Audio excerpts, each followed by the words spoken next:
whisper. Anxiety, filling up every space, no privacy. And silently, it could build and build until you finally see. Whoa, it's taking over, damn no closure, moving closer. No exposure, I just wanna be a loner. Some can't stay sober, looking over all their shoulders, like moving boulders just to get out of the home. It sucks, I've had enough, I don't wanna feel the stuck under the rug, all my problems that I shove. I got nightmares in my head, I fear that the thoughts build up until I can't hear, that my mind fills up into a नमस्कार, प्रणाम है सभी दोस्तों को। मैं आपका दोस्त संजय आज एक बहुत ही अच्छे इंपॉर्टेंट टॉपिक के साथ आपके सामने आया हूँ। काफ़ी ट्रैफिक में स्टक हूँ। एज़ यूजुअल मेरा टाइमिंग ऐसा होता है ऑफिस का, तो मैंने कहा कि चलो चलते चलते आपसे कुछ बातें शेयर कर लूँ, कुछ इंपॉर्टेंट बातें जो आपके लिए काफ़ी यूज़फुल रहेगी। तो हम जब भी, एक जनरल सी बात है, जब भी कोई बंदा जिम में एंटर करता है तो सबसे पहले उसके दिमाग में ये चीज़ चलता है कि कैसे अपना बेली फैट लूज़ करें, क्योंकि मैक्सिमम जो नए जो बिगिनर होते हैं, स्टार्ट करते हैं, तो बॉडी में उनके फैट परसेंटेज ज़्यादा होती है, तो उनके फर्स्ट गोल जो होता है वो ये होता है कि कैसे हम अपना फैट कम करें या बेली फैट कम करें या टमी कम करें। ठीक है, तो इसके लिए बहुत ही इंपॉर्टेंट जानकारी मैं आपको देने वाला हूँ, ध्यान से सुनिएगा, लास्ट तक देखिएगा। तो मैं ये बताना चाहता हूँ कि मेरे को काफ़ी टाइम हो गया वर्कआउट करते हुए, तो हर टाइप से मैंने अपने बॉडी में एक्सपेरिमेंट किया है और सारी तरीके आजमाए हैं, तो उसके बेसिस पे मैं आपको बता रहा हूँ जो भी जानकारी दे रहा हूँ। ठीक है, तो आप ये बिल्कुल माइंड में रखिएगा कि 70% जो है आपकी डाइट काम करती है और 20% वर्कआउट और 10% जो है वो आपकी नींद, स्लीपिंग हैबिट। तो इसका एक बैलेंस होना बहुत ज़रूरी है, मैं ये कहना चाहता हूँ। क्योंकि अब अगर हम डाइट की बात करें, डाइट बिल्कुल क्लीन डाइट होनी चाहिए। ठीक है, हमें क्या है, इसमें सबसे पहले हमें डिसिप्लिन होना पड़ेगा। ठीक है, अगर हमारा गोल ये है कि बेली फैट कम करना है, टमी कम करना है, टमी का फैट कम करना है, तो सबसे पहले हमें ऑयलिंग जो ऑयल वाले फूड होते हैं उसको कम से कम करना पड़ेगा। बिल्कुल ऑयल को, मतलब कि 1/4, जैसे सपोज करिए एक दिन में आप 3 टेबल स्पून आप ऑयल खाते हैं, तो उसको ½ स्पून कर दीजिए। ठीक है, ये बहुत यूजफुल रहेगा आपके लिए। तो जो भी आपका खाना जो पकेगा, जो भी फूड कुक होगा, तो उसमें ऑयल का इस्तेमाल कम से कम करना है। ठीक है, और दूसरी सबसे बड़ी चीज़ ये है कि सॉल्ट को आप हाफ कर सकते हैं। जैसे कि आप सॉल्ट कभी भी ना ये मत करना कि हमें बिल्कुल छोड़ देना है नमक या बिल्कुल चीनी छोड़ देना, कभी मैं इस चीज़ को रिकमेंड नहीं करूँगा, क्योंकि हर चीज़ की एक ऑप्टिमम मात्रा की ज़रूरत पड़ती है बॉडी के लिए। ठीक है, तो अगर शुगर की बात करें तो शुगर आप अगर सपोज कीजिए पूरे दिन में आप 3 से 4 स्पून शुगर लेते हैं, तो आप 1 से 1.5 स्पून ले सकते हैं। ठीक है, विदाउट शुगर की टी ले सकते हैं या कॉफ़ी वगैरह विदाउट शुगर की ले सकते हैं। ठीक है, तो अपनी डेली डाइट में एक तो शुगर का कट कीजिए और मैक्सिमम टू मैक्सिमम 5 ग्राम तक हम ले सकते हैं इसमें सॉल्ट। 5 ग्राम से ऊपर सॉल्ट की मात्रा नहीं जानी चाहिए, उससे थोड़ा सा कम भी चलेगा, लेकिन not more than 5 gram salt. ठीक है, और थर्ड जो है इंपॉर्टेंट जो है डाइट में आपको क्या शामिल करना पड़ेगा, पूरे दिन में आपको 2 बार ब्लैक कॉफ़ी लेनी है, एक मॉर्निंग में वर्कआउट से पहले और एक इवनिंग में।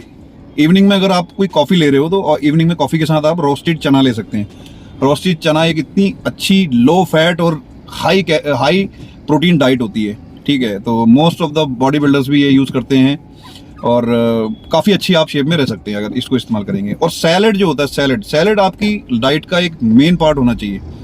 दिन में 2 टाइम आपको सैलड लेना है, एक तो फर्स्ट सुबह ले लीजिए, मॉर्निंग में ले लीजिए, और एक इवनिंग में ले लीजिए। इवनिंग में लेने का फ़ायदा ये होता है कि जैसे आपको अगर क्रेविंग होती है तो आधा पेट आपका सैलड से भर जाएगा। ठीक है, तो सैलड की मात्रा ज़्यादा होनी चाहिए और कार्ब्स कम से कम होना चाहिए। जैसे कि सपोज कीजिए आप 3 चपाती खाते हैं तो उसको 1 या 1.5 चपाती में कन्वर्ट कर दीजिए।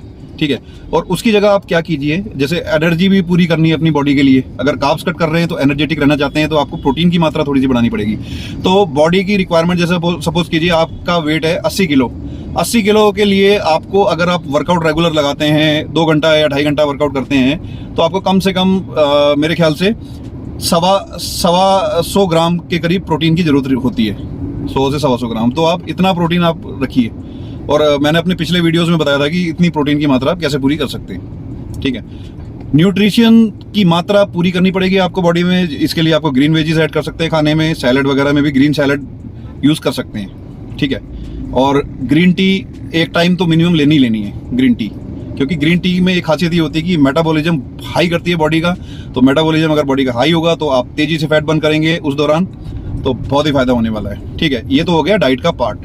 ठीक है, मैंने कुछ अपनी पिछले वीडियोस में रेगुलर क्या क्या आपको वेजिटेरियन डाइट लेनी चाहिए, क्या क्या नॉन वेजिटेरियन डाइट लेनी चाहिए, ये सब मैंने आपको एक्सप्लेन किया था। ठीक है, ये तो डाइट का पार्ट आपका पूरा हो जाता है। क्लीन डाइट लेनी है, कोई चीट मील नहीं लेना है, कम से कम 4 से 5 हफ्ते अगर अच्छा रिजल्ट चाहते हो, 4 से 5 हफ्ते। क्योंकि देखो शरीर को खराब करने के लिए तो आपने खूब टाइम लिया, ठीक है, खराब करने के लिए टाइम दिया, तो कुछ टाइम तो शरीर को अच्छा करने के लिए दोगे ना।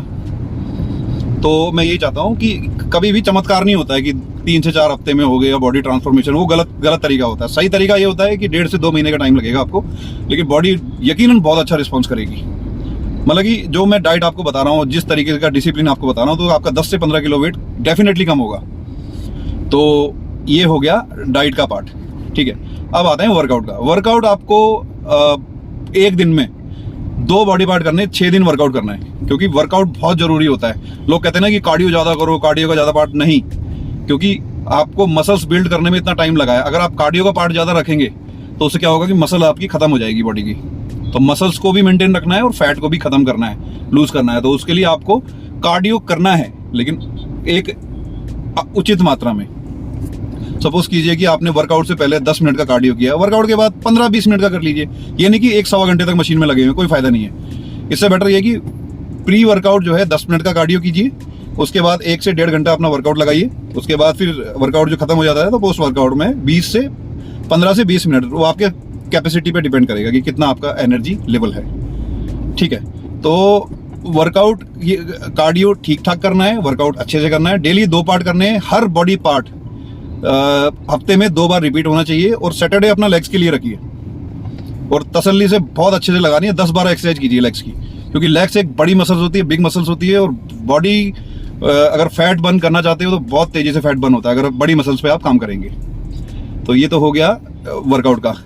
ठीक है, और वर्कआउट के भी मैं वीडियो आने वाले टाइम में डालूंगा, आपको कुछ एक्सप्लेन करूंगा, जैसे कि कौन कौन से शोल्डर के वर्कआउट है, कौन से चेस्ट के वर्कआउट है, जिससे तेजी से बॉडी रिस्पॉन्स करती है। ठीक है, तो ये एक छोटी सी जानकारी थी जो मैं आपके साथ शेयर करना चाहता था। उम्मीद है कि टॉपिक आपको अच्छा लगा होगा। अब नेक्स्ट बहुत ही अच्छे और नए इन्फॉर्मेटिव टॉपिक के साथ आपसे दोबारा मिलता हूँ। तब तक के लिए नमस्कार, अपना ध्यान रखिएगा और फिट रहिएगा।